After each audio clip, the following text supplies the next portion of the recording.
5, 4, 3, 2, 1. CTS podcast episode 55. That says 35, but I mistyped. How do you mess up that bad? Because the 3 is not even next to the 5. But the other podcast we do is on episode 35. Oh, so makes sense. We're on episode 55 though. Big week in politics. Got anything specific you want to talk about besides World War III possibly breaking out? We'll get into that. I'll tell you, this is not politics related, but it's cool. Yeah.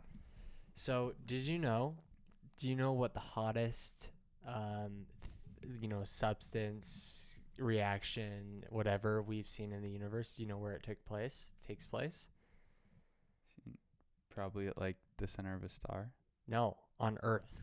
The Hydron Collider has created the hottest known or observable energy we've ever seen anywhere, anytime in the universe so far. You think they've like Isn't that weird? Do you think they've like measured the temperature like dead center of the sun? No. So it'd be interesting. I can guarantee that they have an idea. I can't imagine though that like we made something hotter than it's weird anything. To think of. Well, that we've seen so far that we know of, like, or that people like physicists or astronomers have studied. Yeah, that's cool. That's crazy. Those things are nuts. That like you've seen the pictures of how they're just this massive tube underneath the ground. It's like miles long, and they just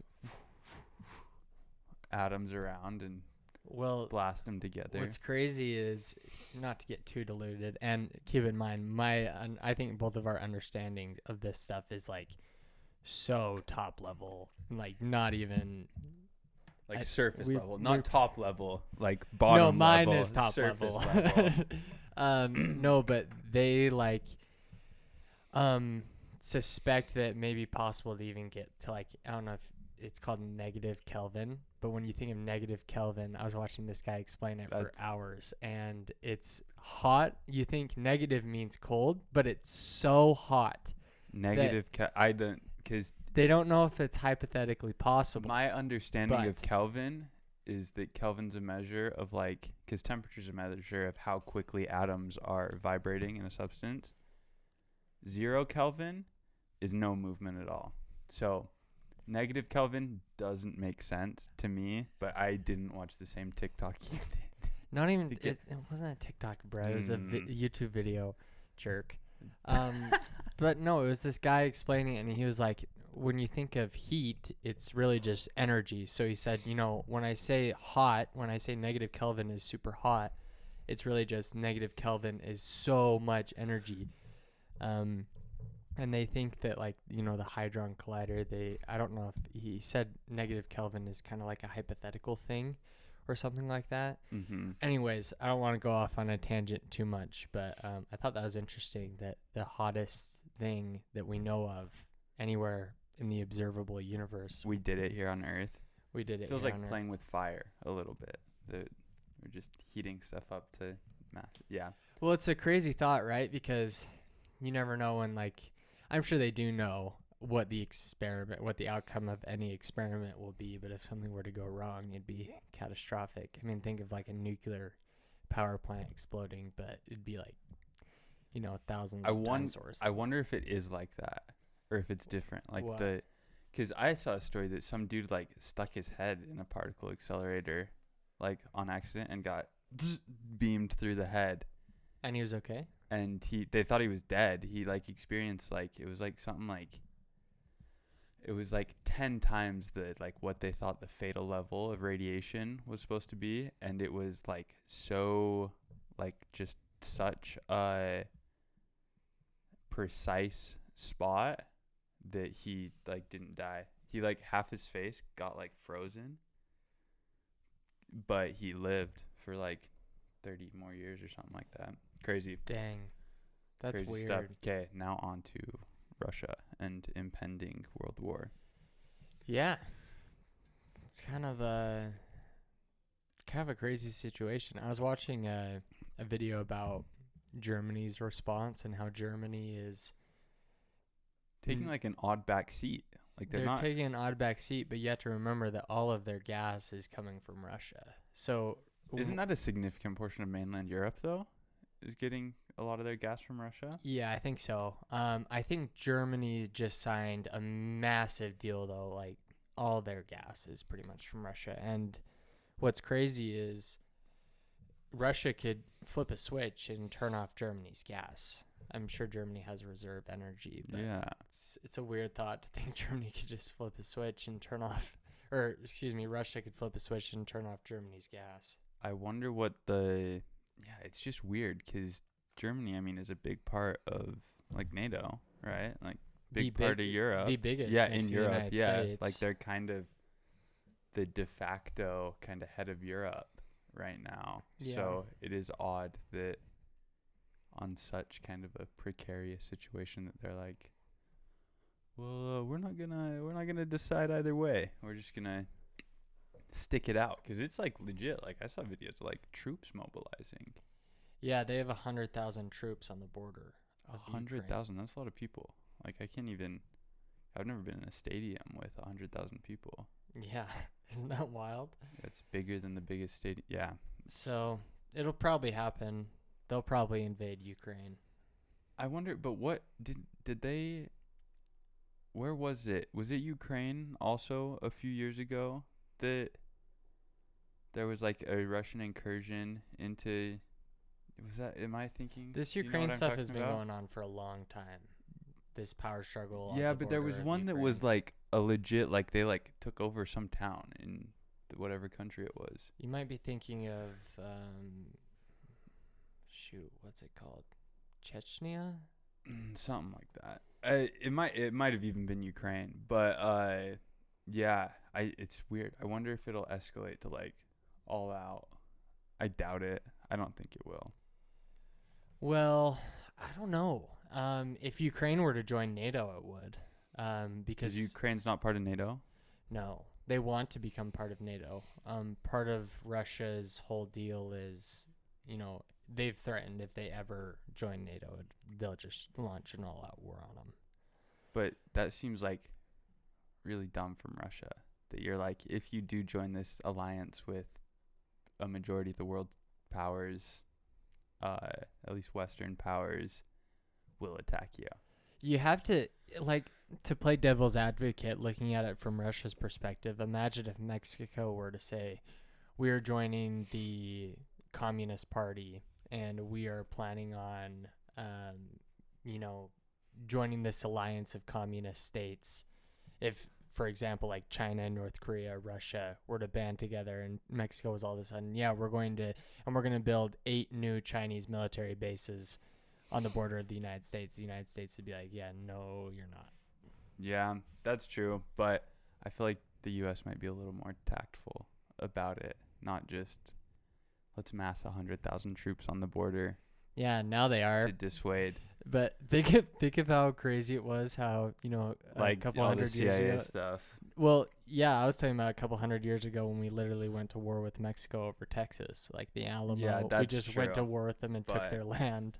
We're not quite doing that now. Well, yeah, I know, But yeah, and the government's response has been like, I don't know, you haven't heard a ton about it, but it also, I don't know, I heard, there was some weird, I hate like using videos, like random videos that I see that are just like little clips of like what responses are, but it just didn't seem like the Biden administration was responding as harshly as I would expect on the issue.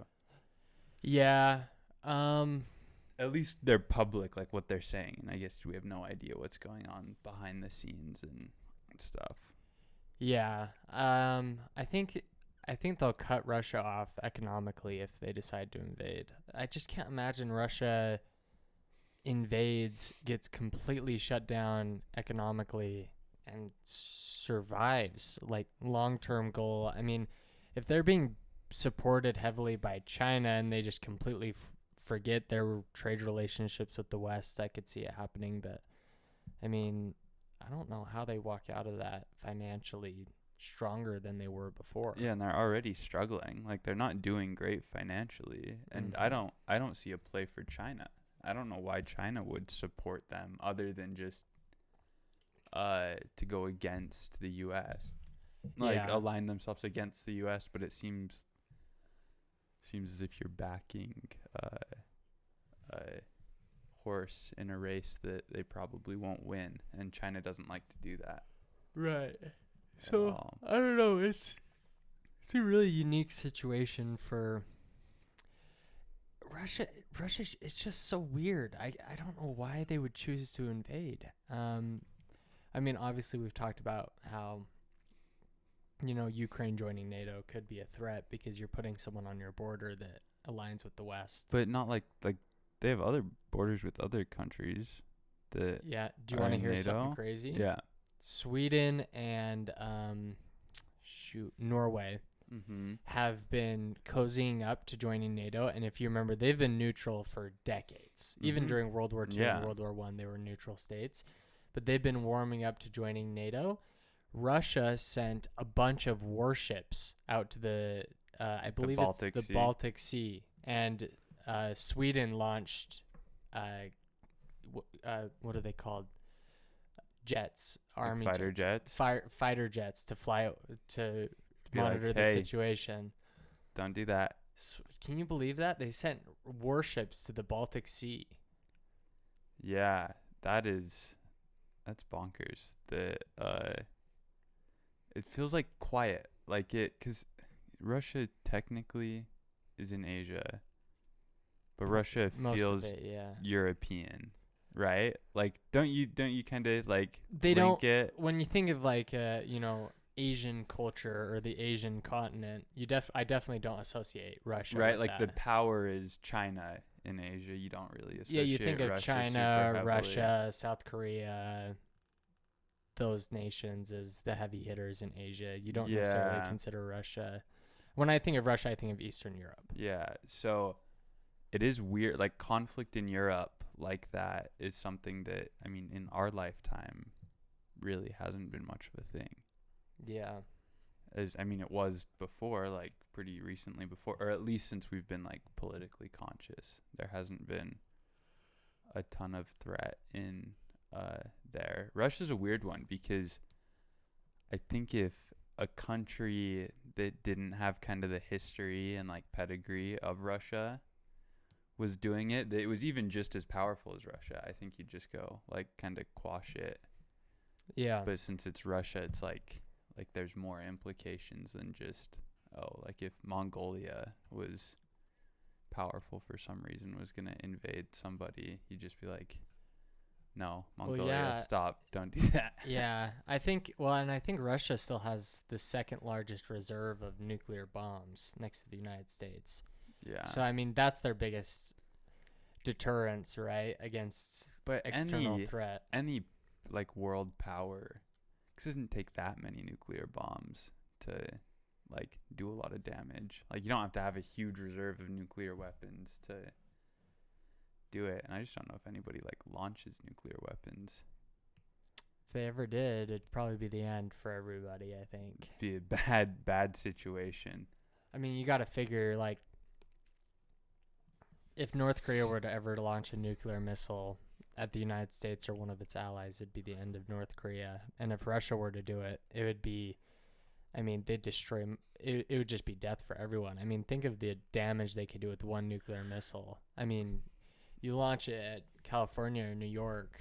Bad news. I guess it would probably have to be California because I don't think they can go all the way to New York. But, I mean, and if the United States were to launch something at Moscow. Yeah, that's mutually assured destruction. You got to watch war games. Yeah. Nobody wins.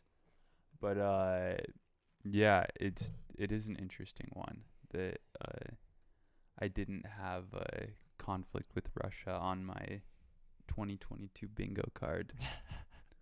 Yeah. What do you think of denuclearization? I think if you could assure that everybody was going to do it, great. But since you can't, I don't think like total denuclearization is feasible. Yeah, I would agree with that. Right, because if only like one country has nuclear weapons, like we can't have that.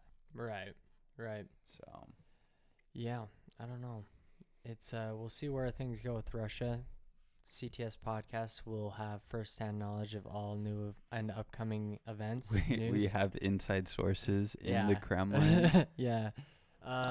No, but did you hear about me and you were talking about it. I shouldn't say did you hear, but me and you were talking about the January 6th letter.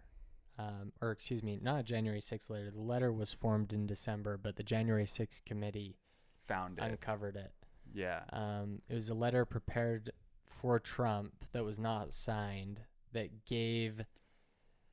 ordered the Secretary of Defense to retrieve all voting booths. Not all, but retrieve voting booths across the country. Yeah. For examination. What do you think about that? I think it's crazy. I wonder how much stuff like that there is in politics, though. Like, just like insane stuff that you're like, why is this a thing? But they're like, we also have to have this prepared in case it happens, so that we just like, do they have a filing cabinet with like every situation A to Z written out, and all it takes is it? Yeah. So I wonder if you did an audit of every like president or like politician, how many just insane things like that you'd find. Well, I guarantee they're out there, and I guarantee people have tried to get them with the Freedom of Information Act. The problem is they just redact every single thing. Right? Yeah. So it's taken something like the January 6th committee that has, I won't say like a political motivation, but kind of a political motivation to dig up as much dirt as possible. And so I wonder if like you did that to any past president. I'm sure there's stuff that if we saw, we'd be like just in shock. Speaking as an aside on January 6th, I don't believe we talked about this, but Kamala Harris compared January 6th to 9/11 and Pearl Harbor. You'd think you'd have to have a PR person that is like you're the vice president of the United States. You can't be saying stuff like that. Compared it to 9/11, dude. 9/11. Probably the most treacherous day in the nation's history, at least in modern history. Since like Pearl Harbor. Yeah. But then she also compared it to Pearl Harbor. And Pearl Harbor, I don't think compares to 9/11. I mean, yeah. 9/11, thousands of just innocent civilians died with absolutely no connection to military, like nothing like that. I mean, we haven't seen anything like that in who knows how long. It's really weird that it's always surprising to me, and this is like kind of on a broader scale, that politicians make gaffes like that. Like that you don't, like, not only you personally, you don't have the kind of filter, and I get like making a gaffe, but when almost everything you're saying is like written out, you're reading off a teleprompter, even if she wrote those remarks, you should have like 10 people like behind you vetting your stuff that go, hey, I understand you might believe this, or like even if she thinks that's true, you'd think somebody would step in and go, hey, let's not say that. Yeah, I mean, not to say January 6th wasn't bad, because it was bad. I think the idea and support behind January 6th is really disturbing, but nothing compares to 9/11. It's almost like the same problem like that I think we've talked about in the past with, like, especially when Trump was president, where it's like when you sensationalize stuff like that, it loses meaning. Yeah. Like, so when you're like everything, like every single thing that happens is like the next worst, is like the worst thing that's ever happened, eventually people are like, well, obviously it's not, so now we don't believe you. And like then when something really bad does happen, you can't, like, it's like the boy who cried wolf. Like, you claimed it was the worst thing to ever happen one too many times. Yeah, I could see that. anyways, going back to this letter, Yeah. I think that's up there with being really bad, though. Even though he didn't sign it, he probably directed someone to prepare it and then was talked off the cliff by one of his staff or something like that. You think? Oh, I guarantee it. I just don't know if like how much, like, kind of just to the point I was making earlier, where how much stuff do you have in reserve so that it's ready to go, because you'd be unprepared if you didn't have it. And then at what point, if you're prepared for every situation, even if you don't use it, if we get to read all that stuff, is it fair to make a judgment on your worst case scenario preparations? I don't know. I don't know if I see the point you're trying to make. I don't know how I feel about it though, because I do think I feel that if you have to think about retrieving voting machines, I feel like that's I hate using this word because the left uses it so much for no reason. But that's pretty authoritarian. That's about as close to an example of authoritarianism as I can think of. Collecting voting machines from the states, that's pretty bad. Is that a reasonable, if you legitimately think though that like an election's been tampered with, is that a reasonable response to it? Is that a reasonable response if I were to feel an election was tampered with? If you're in charge and you think you have evidence that an election has been tampered with, is that a reasonable response to that information? No, it has to be done by a third party. It can't be done by it shouldn't be done by the president. That'd be like Putin saying, "I don't trust the results of this election. I'm going to collect all voting machines and inspect them." It's like, well, are you going to have a third party verify your inspection? Who's the third party though? I don't know. Like who's in? Because if the FBI is investigating it, that's under the executive branch. If yeah, but the president's directing the but he's in charge of that bureaucracy. Like it has to come from him. Like I think that's the thing is where I'm, and like not like I think it's bad, but I also think that you probably as president have every possible outcome across the table. I think it's it's difficult for me to judge super harshly on something that didn't happen. In not knowing whether and if it came out that the intention was oh, he was going to sign this with no indication of voter fraud, and then at the last second somebody talked him off, then I'd be like, oh my gosh, that's crazy. But I bet there's every election there's stuff written up like that. Maybe. I don't know. I feel like the example I gave you was when this, that report was released by the CIA that they were going to kill Americans and pin it on Cuba. Do you remember that report? Yeah, I remember. Not even a conspiracy theory. It was actually a released report. Yeah. I don't believe it ever went through, but I mean, we could look at something like that and say that's insane. That's legitimately insane. But I guess you wouldn't pin it on the president because he never signed it. So it's, the bureaucracy put something together and then it never went through. So I see your point that you couldn't necessarily blame Trump for something that didn't happen. But it is crazy that they thought about it. I think that's crazy. That's like saying we are going to send representatives of the FBI to every polling office to ensure that the vote talliers are doing their job correctly. Yeah. I just think that's really weird. Yeah. It's just you have to be working under an assumption that I think fundamentally neither of us agree with. That you have to be totally convinced that there was extreme voter fraud that affected the outcome of the election, which isn't a claim that has any basis in fact at all. Well, have you heard that the Democrats and the people on the left are trying to like preemptively question the results of the 2022 midterms because this voting rights bill didn't pass? See, and I have such a problem with that because it's almost like the Russia collusion thing where you spend all this time you don't have, yeah, it's the pot calling the kettle black where you're like, how could you question the election, but also we're going to turn around and question the election as well. It is kind of frustrating. It's weird.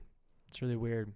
Well, it's kind of what happened with like Trump took it to a crazy extent, but the Democrats for a long time, they tried to get Trump impeached because of collusion with Russia in the election. Like, how long were they talking about Russia meddling in the election? Oh, yeah, forever. For ages. And then it's now all of a sudden to question the election is like treason. It's weird. I think as soon as you start questioning the legitimacy of elections, it's like a new low. Yeah, it's kind of, especially elections that you lose. Because if you won and saw some like weird stuff going on that like hurt you or whatever, or not even hurt you, like even if it helped you and you saw it, like I'd be like, okay, like nice, like yeah, we want free and fair elections. But when you're like, well, we lost, so now let's like, it's like the kind of card up the sleeve, like what, like let's whip this out because we lost and need to try anything to get it back. Yeah, I know it's the more radicalized members of either side, but when I watch videos on YouTube from CNN, MSNBC, Fox, that when there's like a governor's race and the Republican doesn't win, you look through the comments and it's just like another rigged election, another rigged count. I don't know, dude. That's in a lot of places, that's the first sign of that democracy is failing. If people don't believe that the election's fair. Yeah. Which, yeah, I wonder, because to have a functional democracy, you need free and fair elections. But if the elections are free and fair, but some people don't believe they're free and fair, how much does it matter whether they actually are free and fair? Right. Yeah. Yeah. So, I don't know. We'll see. Crazy. There's this story that was blowing up, and it was like, Canadian political scientists say to prepare for a United States transition I saw that to too. Totalitarianism or authoritarianism, and to prepare, the Canadian government needs to prepare for the idea of U.S. refugees. And I think they said by 2040. These political scientists. I don't know if that. I don't think that'll happen. Tell me within 100 miles of which border every single one of your most populated cities is Canada. Please explain that to me.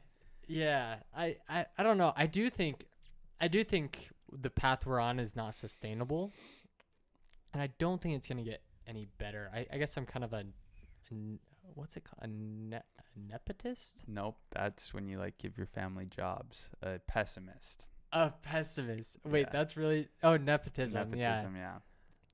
I don't know if that's nepotist is a word, but I don't either. I guess I'm a pessimist in that regard. I don't think it's gonna get much better, and I don't think the Supreme Court's doing a good job at this. Another aside from me, but I don't think the Supreme Court's doing a good job at some of the cases that they're looking at, either like abortion, for example. Have we talked about that much? we talked about it last week. The Supreme Court and abortion? Yeah, because we recorded last week. I know, but I don't think we talked about it last week. Yeah. Okay. I'm pretty sure. I'll take your word for it. But yeah, no, definitely crazy. Want to wrap this one up? CTSPC EP 35.